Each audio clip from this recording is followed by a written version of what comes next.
सभी के पास 28 सितंबर को सेलिब्रेट करने की एक और वजह भी है। जानते हैं क्या है? मैं सिर्फ 2 शब्द कहूंगा, लेकिन मुझे पता है आपका जोश 4 गुना ज्यादा बढ़ जाएगा। ये 2 शब्द हैं सर्जिकल स्ट्राइक। बढ़ गया ना जोश? हमारे देश में अमृत महोत्सव का जो अभियान चल रहा है, उन्हें हम पूरे मनोयोग से सेलिब्रेट करें, अपनी खुशियों को सबके साथ साझा करें। मेरे प्यारे देशवासियों, कहते हैं जीवन के संघर्षों से तपे हुए व्यक्ति के सामने कोई भी बाधा टिक नहीं पाती। अपनी रोजमर्रा की जिंदगी में हम कुछ ऐसे साथियों को भी देखते हैं जो किसी ना किसी शारीरिक चुनौती से मुकाबला कर रहे हैं। बहुत से ऐसे भी लोग हैं जो या तो सुन नहीं पाते या बोलकर अपनी बात नहीं रख पाते। ऐसे साथियों के लिए सबसे बड़ा संबल होती है साइन लैंग्वेज।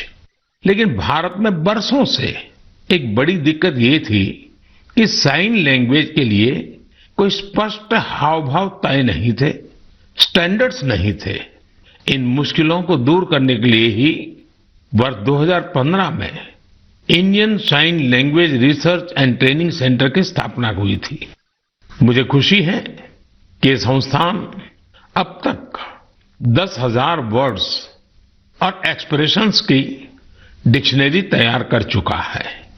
2 दिन पहले यानी 23 सितंबर को साइन लैंग्वेज डे पर कई स्कूली पाठ्यक्रमों को भी साइन लैंग्वेज में लॉन्च किया गया है। साइन लैंग्वेज के तय स्टैंडर्ड को बनाए रखने के लिए राष्ट्रीय शिक्षा नीति में भी काफी बल दिया गया है। साइन लैंग्वेज की जो डिक्शनरी बनी है, उसके वीडियो बनाकर भी उनका निरंतर प्रसार किया जा रहा है। YouTube पर कई लोगों ने, कई संस्थानों ने इंडियन साइन लैंग्वेज में अपने चैनल शुरू कर दिए हैं। यानी 7-8 साल पहले साइन लैंग्वेज को लेकर जो अभियान देश में प्रारंभ हुआ था, अब उसका लाभ लाखों मेरे दिव्यांग भाई बहनों को होने लगा है। हरियाणा के रहने वाली पूजा जी तो इंडियन साइन लैंग्वेज से बहुत खुश हैं। पहले वो अपने बेटे से ही संवाद नहीं कर पाती थी, लेकिन 2018 में साइन लैंग्वेज की ट्रेनिंग लेने के बाद माँ बेटे दोनों का जीवन आसान हो गया है। पूजा जी के बेटे ने भी साइन लैंग्वेज सीखी और अपने स्कूल में उसने स्टोरी टेलिंग में प्राइज जीतकर भी दिखा दिया। इसी तरह टिंका जी की 6 साल की एक बिटिया है जो सुन नहीं पाती है। टिंका जी ने अपनी बेटी को साइन लैंग्वेज का कोर्स कराया था, लेकिन उन्हें खुद साइन लैंग्वेज नहीं आती थी। इस वजह से वो अपनी बच्ची से कम्युनिकेट नहीं कर पाती थी। अब टिंका जी ने भी साइन लैंग्वेज की ट्रेनिंग ली है और दोनों माँ बेटी अब आपस में खूब बातें किया करती हैं।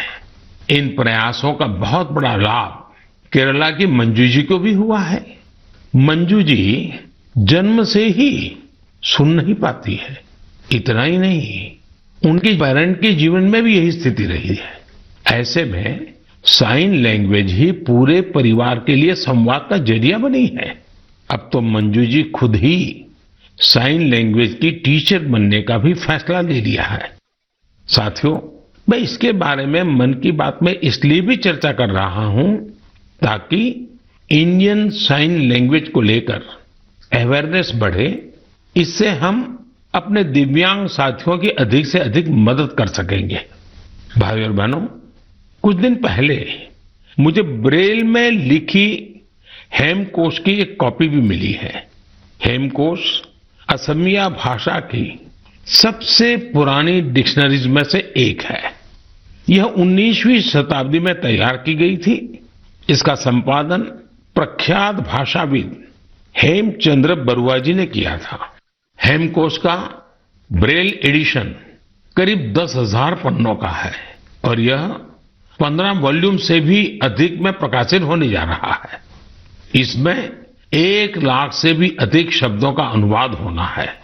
मैं इस संवेदनशील प्रयास की बहुत सराहना करता हूं। इस तरह के हर प्रयास दिव्यांग साथियों का कौशल और सामर्थ्य बढ़ाने में बहुत मदद करते हैं। आज भारत पैरा स्पोर्ट्स में भी सफलता के परचम लहरा रहा है। हम सभी कई टूर्नामेंट्स में इसके साक्षी रहे हैं। आज कई लोग ऐसे हैं जो दिव्यांगों के बीच फिटनेस कल्चर को जमीनी स्तर पर बढ़ावा देने में जुटे हैं।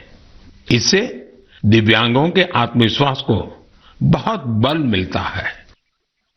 मेरे प्यारे देशवासियों, मैं कुछ दिन पहले सूरत की एक बिटिया अन्वी से मिला।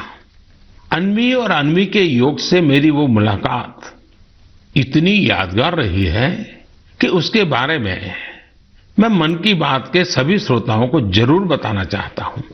साथियों, अन्वी जन्म से ही डाउन सिंड्रोम से पीड़ित है और वो बचपन से ही हार्ट की गंभीर बीमारी से भी जूझती रही है। जब वो केवल 3 महीने की थी तभी उसे ओपन हार्ट सर्जरी से भी गुजरना पड़ा। इन सब मुश्किलों के बावजूद न तो अन्वी ने और न ही उसके माता पिता ने कभी हार मानी। अन्वी के माता पिता ने डाउन सिंड्रोम के बारे में पूरी जानकारी इकट्ठा की और फिर तय किया कि अन्वी की दूसरों पर निर्भरता को कम कैसे करेंगे। उन्होंने अन्वी को पानी का ग्लास कैसे उठाना, जूते के फीते कैसे बांधना, कपड़ों के बटन कैसे लगाना, ऐसी छोटी छोटी चीजें सिखाना शुरू किया। कौन सी चीज की जगह कहां है, कौन सी अच्छी आदतें होती हैं, ये सब कुछ बहुत धैर्य के साथ उन्होंने अन्वी को सिखाने की कोशिश की। बिटिया अन्वी ने जिस तरह सीखने की इच्छा शक्ति दिखाई, अपनी प्रतिभा दिखाई, उससे उसके माता पिता को भी बहुत हौसला मिला। उन्होंने अन्वी को योग सीखने के लिए प्रेरित किया।